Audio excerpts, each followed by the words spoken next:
What are subtle red flags at a job interview that say working here would suck? 1. I brought up a company's awful Glassdoor reviews and they got so mad they ended the interview. Well, guess I dodged that bullet. 2. I didn't know it at the time, but "you'll be wearing many hats" was a sign that they were going to give me the work of 4 positions and the wage of 1. I didn't last a year there before I left, and now I won't even finish reading job ads that include that line. 3. You are required to wear clothing that has the company logo. You must purchase it yourself. From the company. 4. Had an online interview with a company a few years ago.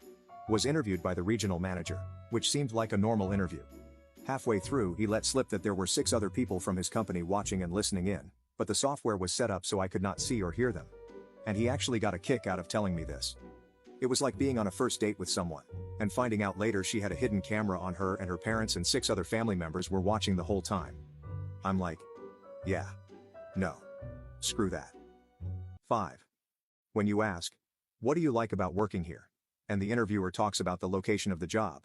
It's a great place to live. Instead of the actual job. 6. Everyone looks tired. Also, you don't see anyone in your department before working in it other than the boss. Made this mistake a few times, which turned out to be the worst jobs. 7.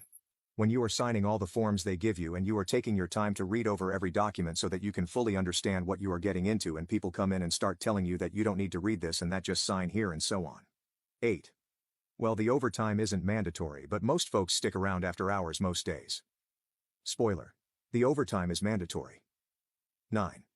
When they feel the need to reassure you in the interview at that company, they work hard, but also play hard. They don't play hard. It's a sweatshop and they're just trying to convince themselves that it's anything but one. 10. If they seem too relieved that someone actually showed up for the interview. 11. They dodge questions on pay, meaning they don't pay enough for what they expect of you. The word family, in reference to the employees, means they want you to work lots of unpaid overtime. 12. Once an interviewer straight up asked me if I had any trouble working for free on weekends. I told them my free time is more valuable than anything, and that the only way that I would work a weekend is if they are paying me and if I felt like working a weekend. She got really mad at me and ended the interview right away. Biggest red flag I've ever seen, because they didn't even try to hide it.